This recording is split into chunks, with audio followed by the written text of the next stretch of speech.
Good morning all of you. आज का हमारा टॉपिक है इलेक्ट्रिकल प्रॉपर्टीज ऑफ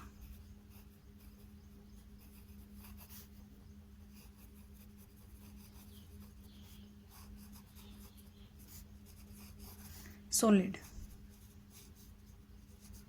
हम सॉलिड स्टेट के बारे में पढ़ रहे हैं इस यूनिट में, तो हमें पता होना चाहिए कि उसकी इलेक्ट्रिकल प्रॉपर्टीज क्या होती हैं। इलेक्ट्रिकल प्रॉपर्टीज डिपेंड करती हैं बेटा कंडक्टिविटी के ऊपर। ठीक है, कंडक्टिविटी क्या होती है? रेजिस्टिविटी का अपोजिट। इसको हम की से डिनोट करते हैं, ये आपका फिजिक्स में टॉपिक आता है। रेजिस्टेंस, वहां से हम रेजिस्टिविटी फाइंड आउट करते हैं और उसका जो अपोजिट होती है उसको हम कहते हैं कंडक्टिविटी। ये कंडक्टिविटी की जो रेंज है ये हमें बताती है कि कौन हमारे पास कंडक्टर होगा, कौन सेमीकंडक्टर होगा और कौन क्या होगा, इंसुलेटर।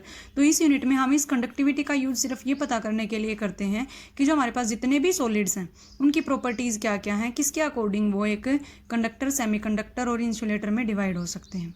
सबसे पहले हम पढ़ेंगे कंडक्टर्स के बारे में। 10th क्लास तक हम पढ़ते थे जो इलेक्ट्रिसिटी को कंडक्ट करते हैं उनको हम क्या कहते हैं, कंडक्टर्स। लेकिन यहाँ पे आने के बाद हम पढ़ेंगे कि कंडक्टिविटी की रेंज कहाँ से कहाँ तक हो तो हम उसको क्या कहेंगे, कंडक्टर्स कहेंगे। तो देखो, अगर हमारी कंडक्टिविटी की रेंज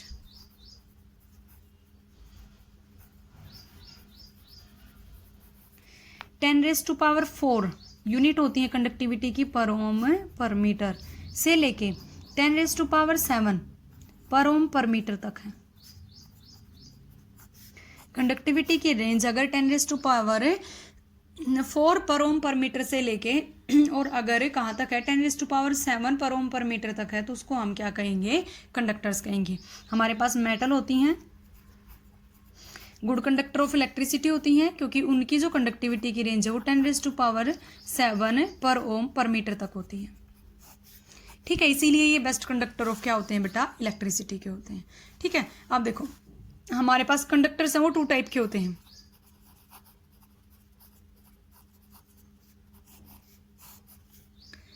कंडक्टर्स हैं हमारे पास कितने होते हैं भाई, 2 टाइप के होते हैं। एक तो था मेटालिक कंडक्टर,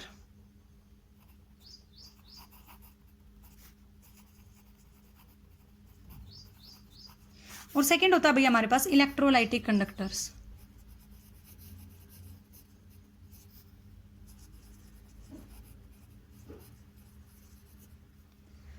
ठीक है, हमारे पास कितने टाइप के कंडक्टर होंगे, 2 टाइप के होंगे। एक तो मेटालिक कंडक्टर्स और इलेक्ट्रोलाइटिक कंडक्टर्स। मेटालिक कंडक्टर्स हैं उनके अंदर होते हैं वैलेंस इलेक्ट्रॉन।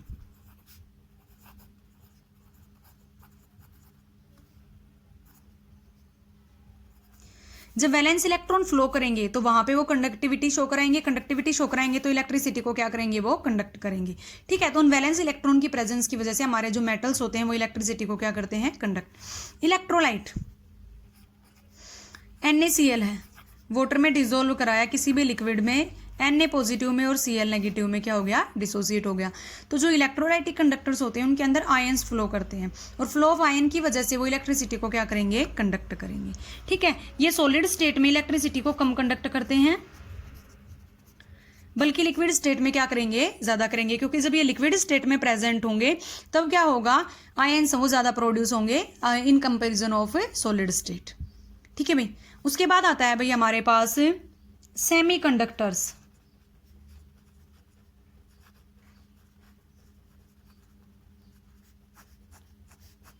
ठीक है, पहले क्या पढ़ते थे कि जिनके अंदर मेटल और नॉन मेटल दोनों की प्रॉपर्टीज होती है उनको हम क्या कहेंगे, सेमीकंडक्टर। लेकिन यहाँ पे हमारे पास सेमीकंडक्टर की डेफिनेशन क्या होगी कि जहां पे कंडक्टिविटी की रेंज 10⁻⁻⁶ पर ओम पर मीटर से लेके कहाँ तक हो, 10⁴ पर ओम पर मीटर तक होगी, तो हम उनको क्या कहेंगे, सेमी कंडक्टर्स कहेंगे। ये इलेक्ट्रिसिटी को कुछ एक्सटेंट तक क्या करते हैं, कंडक्ट करते हैं। उसके बाद हमारे पास थर्ड आता है इंसुलेटर। क्या होते हैं, जिनमें कंडक्टिविटी की रेंज 10⁻⁻10 पर ओम पर मीटर से लेके 10⁻⁻20 पर ओम पर मीटर तक होगी, उनको हम क्या कहेंगे कि वो क्या होंगे भाई, इंसुलेटर्स होंगे।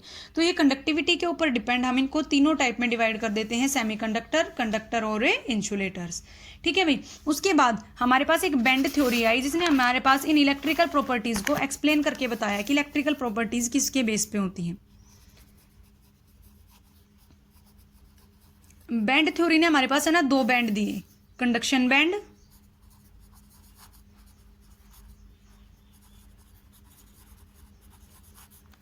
और सेकंड हमारे पास था वैलेंस बैंड। जब हम इलेक्ट्रॉन्स को फिल कराते हैं, इलेक्ट्रॉनिक कॉन्फ़िगरेशन करते टाइम, तो उसमें हम देखते हैं कि लोअर एनर्जी में इलेक्ट्रॉन पहले भरे जाते हैं और अपर हायर एनर्जी में इलेक्ट्रॉन है वो बाद में भरे जाते हैं। तो जिसकी एनर्जी लोअर होगी वो होगा वैलेंस बैंड। इसका मतलब जो इलेक्ट्रॉन हमेशा रहेंगे वो किस में रहेंगे, वैलेंस बैंड में, और जिसकी एनर्जी हायर होगी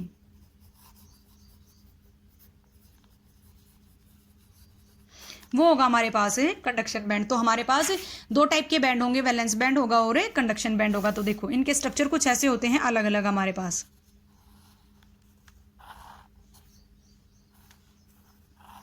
ये कंडक्टर्स के लिए,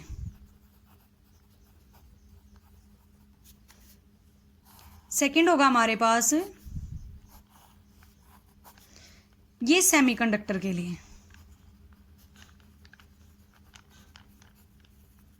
और थर्ड होगा बेटा हमारे पास इंसुलेटर के लिए।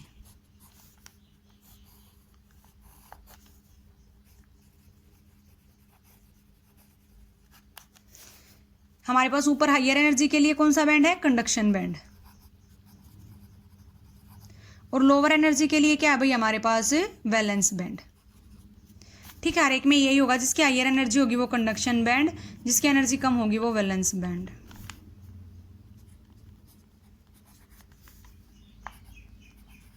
इस वैलेंस बैंड के अंदर इलेक्ट्रॉन फिल होते हैं सभी में। भाई वैलेंस इलेक्ट्रॉन है वो सभी में होते हैं, चाहे वो इंसुलेटर हो, चाहे सेमीकंडक्टर हो, चाहे कंडक्टर हो। अब देखो जैसे ही इन दोनों के बीच में जो स्पेस है वो बिल्कुल ही कम है, इलेक्ट्रॉन यहाँ से ऑटोमेटिकली जंप करके यहाँ पे चले जाएंगे। जैसे ही ये इलेक्ट्रॉन यहाँ से जंप करके कहाँ जाएंगे, कंडक्शन बैंड में इलेक्ट्रिसिटी को कंडक्ट करना शुरू कर देंगे। बात आई सेमीकंडक्टर की, अपने आप ये यहाँ पे फ्लो करके नहीं जा सकते हैं, लेकिन अगर हम टेम्परेचर को इंक्रीज कर दें, जैसे ही हम टेम्परेचर को इंक्रीज करेंगे यहाँ से इलेक्ट्रॉन से जंप करके कहाँ पे आ जाएंगे, कंडक्शन बैंड के अंदर आ जाएंगे, तो इलेक्ट्रिसिटी को क्या करेंगे, कंडक्ट करेंगे। थर्ड इंसुलेटर में गैप है वो बहुत ज़्यादा हो गया, हम टेम्परेचर को कितना भी इंक्रीज कर ले, इलेक्ट्रॉन है वो जंप करके वैलेंस बैंड से कंडक्शन बैंड में नहीं जाएंगे, और जब तक इलेक्ट्रॉन जंप करके नहीं जाएंगे हम इलेक्ट्रिसिटी को कंडक्ट नहीं करा सकते। तो हमारे पास कंडक्टर्स हैं वो इलेक्ट्रिसिटी को कंडक्ट करते हैं, क्यों, क्योंकि इनके वैलेंस बैंड और कंडक्शन बैंड के अंदर गैप है वो बहुत कम होता है। सेमीकंडक्टर बिल्कुल भी नहीं होता है, और सेमीकंडक्टर में क्या होता है, बहुत कम होता है। अब इनके ऊपर हम टेम्परेचर का इफेक्ट देखते हैं। सेमीकंडक्टर में क्या हुआ, टेम्परेचर को इंक्रीज किया, इलेक्ट्रॉन जंप करके गए, इलेक्ट्रॉन जंप करके गए तो हमारे पास कंडक्टिविटी क्या हो गई, इंक्रीज।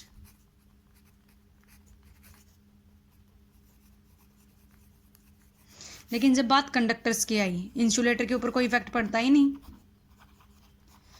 टेम्परेचर के इंक्रीज होने के साथ इलेक्ट्रॉन्स का आपस में वाइब्रेशन है वो इंक्रीज हो गया, एक दूसरे से बहुत ज़्यादा कोलाइड करना शुरू कर गए, इसका मतलब कंडक्टिविटी है वो डिक्रीज हो गई।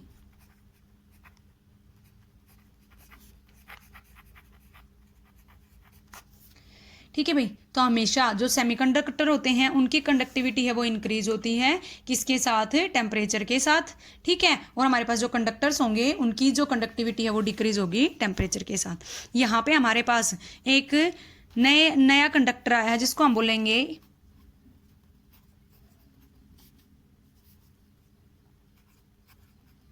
Intrinsic semiconductors.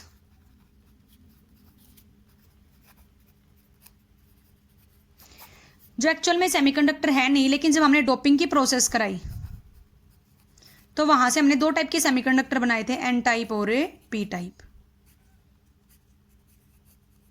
देखो ये हमारे पास क्या कहता है कि ऐसे सेमीकंडक्टर्स जो डोपिंग के बाद बनाए जाते हैं उनको हम क्या बोलते हैं, इंट्रिंसिक सेमीकंडक्टर्स बोलते हैं।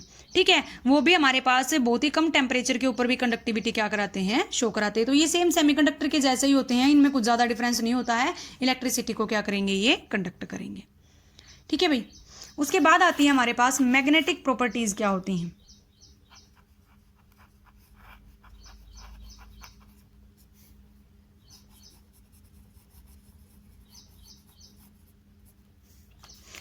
अब इलेक्ट्रिकल प्रॉपर्टीज थी वो इलेक्ट्रिसिटी की वजह से थी, तो जो मैग्नेटिक प्रॉपर्टी है वो होंगी मैग्नेटिक मोमेंट की वजह से।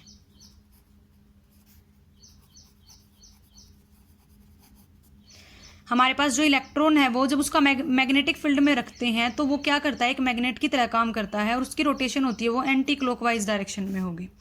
ठीक है भाई, हमारी जो क्लॉक रिवॉल्व करती है उससे अपोजिट डायरेक्शन में क्या करेंगे, वो रिवॉल्व करेंगे। तो वो एक मैग्नेट की तरह बिहेव करता है। जब हम उसको किस में पुट कर देते हैं, मैग्नेटिक फील्ड में, वो अपने ऑर्बिट पे भी घूमता है। ठीक है, और हमारा जो एटम होता है, न्यूक्लियस होता है, उसके चारों ओर भी क्या करता है, घूमता है। उनकी डायरेक्शन क्या होती है, एंटी क्लॉक वाइज। उसी के ऊपर बेस्ड हम मैग्नेटिक प्रॉपर्टी में 5 टाइप के सब्सटेंस डिवाइड कर देते हैं। सबसे पहला आता है डायामैग्नेटिक।